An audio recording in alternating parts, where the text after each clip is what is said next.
সালটা ছিল 2রা ফেব্রুয়ারি 1959। এক শীতের কনকনে ঠান্ডার রাত। টেম্পারেচার প্রায় -40 ডিগ্রি সেন্টিগ্রেড। রাশিয়ার বরফে ঢাকা উরাল পর্বতে 9 জন অভিজ্ঞ পর্বতারোহীর মৃতদেহ ছড়িয়ে ছিটিয়ে পড়ে আছে। কারো চোখ নেই, আবার কারো হাড় ভাঙা। তবে আশ্চর্যের বিষয়, শরীরে কোনো আঘাতের চিহ্ন নেই। এমন কি ঘটনা ঘটেছিল সেই রাতে? পৃথিবীর সবচেয়ে ঠান্ডা জায়গাগুলোতে আজও লুকিয়ে আছে এমন কিছু কালো সত্য, যেগুলো এক একটা অমীমাংসিত রহস্য। ভাবুন তো, আপনি বরফের পাহাড়ে হাঁটছেন, হঠাৎই পাশে বরফের নিচে মানুষের অর্ধেক বডি দেখতে পেলেন। কেমন হবে আপনার অনুভূতি? হ্যাঁ, আজ আমি এমনই কিছু অদ্ভুত ঘটনা বলতে চলেছি, যা চোখে না দেখলে বিশ্বাস করা খুবই কঠিন। ভিডিওটি শুরু করার আগে চ্যানেলে নতুন হয়ে থাকলে চ্যানেলটি সাবস্ক্রাইব করে অবশ্যই পাশে থাকবেন। ঘটনা শুরু হয় 10 জনের একটি দল নিয়ে। তারা সবাই রাশিয়ার উরাল পলিটেকনিক ইনস্টিটিউটের শিক্ষার্থী ছিলেন। এই 10 জনের মধ্যে 2 জন মেয়ে এবং 8 জন ছেলে ছিলেন। দলের নেতৃত্বে ছিলেন ইগর ডায়াটলভ, মাত্র 23 বছর বয়সী এক মেধাবী ইঞ্জিনিয়ারিং স্টুডেন্ট। উরাল পর্বতের সবচেয়ে dangerous snow route Otorten mountain complete করাই ছিল তাদের প্রধান লক্ষ্য।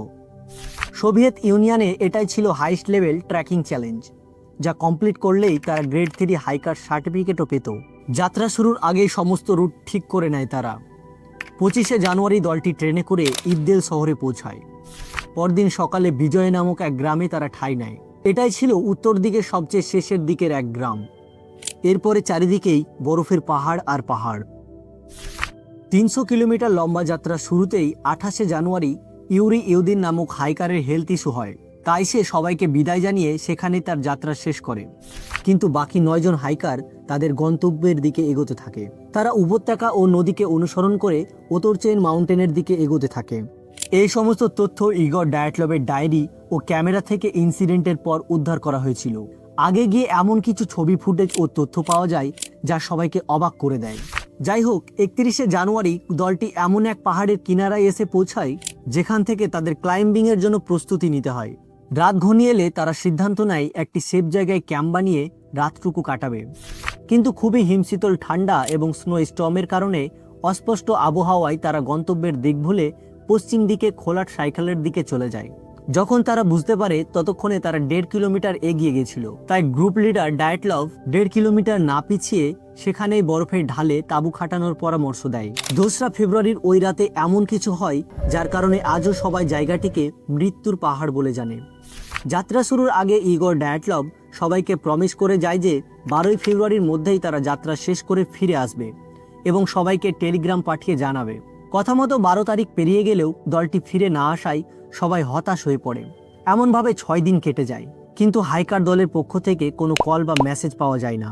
তাই হাইকারদের আত্মীয়দের ডিমান্ডে 20 ফেব্রুয়ারি ইনস্টিটিউট থেকে রেস্কিউ টিম পাঠানো হয়।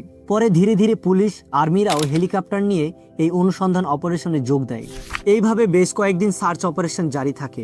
26শে ফেব্রুয়ারি অনুসন্ধানকারীরা পাহাড়ের ঢালে একটি ছেঁড়া তাঁবু লক্ষ্য করে। দৃশ্যটি দেখে সবাই অবাক হয়ে যায়। তাঁবুটি ছিল ভেতর থেকে ছুরি দিয়ে কাটা এবং কিছুটা বরফে ঢাকা। তার থেকে অবাক করা বিষয় হলো, তাঁবুর ভেতরেই পড়েছিল জুতো ও সরঞ্জাম, যেন কোনো কিছুতে হঠাৎ আক্রমণ করায় তারা ভয়ে ছুটে পালিয়েছে। সামনে আরও এমন কিছু ঘটনা বলতে যাচ্ছি, যা শুনে আপনার হাড় হিম হয়ে যাবে। অনুসন্ধানকারীরা বরফে পায়ের ছাপ লক্ষ্য করে 500 মিটার পর্যন্ত খুঁজে নেয় ঠিকই, কিন্তু তারপর হঠাৎই পায়ের ছাপ গায়েব। একটু পরে একজন সার্চার কিছুটা দূরে একটি সাইবেরিয়ান পাইন গাছের নিচে আগুন জ্বালানোর ছাই দেখতে পায়, আর সেই গাছের পাশেই মেলে 2টি হাইকারের লাশ, ক্রিভনিসেঙ্কো এবং ডোরোশেঙ্কো। গায়ে জামা নেই, জুতো নেই, শুধুমাত্র আন্ডারওয়্যার পরা। ডেড বডির পাশেই একটি গাছের ডাল 5 ফুট উচ্চতায় ভাঙা ছিল। হয়তো হাইকাররা কোনো বিপদ থেকে বাঁচার জন্য গাছে ওঠার চেষ্টা করেছিল। কিছুক্ষণ পর পাইন গাছ ও তাঁবুর মিডিলে আরও 3 জন ডেড বডির উদ্ধার হয়: ডায়াটলভ, কলমোগোরনোভা এবং স্লোবোদিন। তাদের বডি স্ট্রাকচার দেখে তাঁবুর দিকে এগোচ্ছিল বলে মনে হচ্ছিল। এই 5 জন হাইকারকে খুঁজে পাওয়া গেলেও আরও 4 জন হাইকারকে তখনও খুঁজে পাওয়া যায়নি। 5 জনের ডেড বডি পাওয়ার সাথে সাথেই শুরু হয় মৃত্যু তদন্ত। কিন্তু মেডিকেল রিপোর্টে এমন কিছু পাওয়া যায়, যা একেবারে অস্বাভাবিক। রিপোর্টে তাদের শরীরে কোনো আঘাত বা ইনজুরি ছিল না, শুধুমাত্র স্লোবোদিনের খুলিতে ছোট্ট একটি ইনজুরি পাওয়া যায়।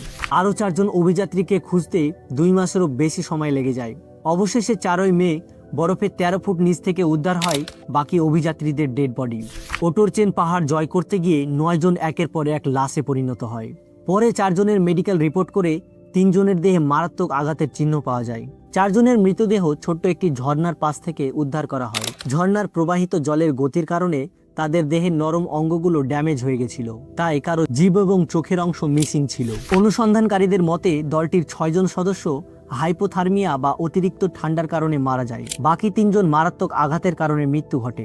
কিন্তু আসলে তারা কি কারণে মারা গেছিল তা আজও এক রহস্য। একবার ভাবুন, আশেপাশে 4 থেকে 5 কিলোমিটারের মধ্যে কেউ নেই, আপনি একাই শীতের এক কনকনে রাতে বিপদে পড়লেন। কতটা হাড়হিম করার মতো ঘটনা, বুঝতে পারছেন? শুধু ওতর মাউন্টেনে নয়, পৃথিবীর সবচেয়ে উচ্চতম পাহাড় মাউন্ট এভারেস্টে আজও শত শত ডেড বডি পড়ে আছে। নতুন ক্লাইম্বাররা সেগুলোর পাশ দিয়েই চূড়ায় ওঠে। মাউন্ট এভারেস্টের ভিডিও পেতে কমেন্টে পার্ট 2 লিখে জানান এবং চ্যানেলটিতে নতুন হলে চ্যানেলটি সাবস্ক্রাইব করে অবশ্যই পাশে থাকুন।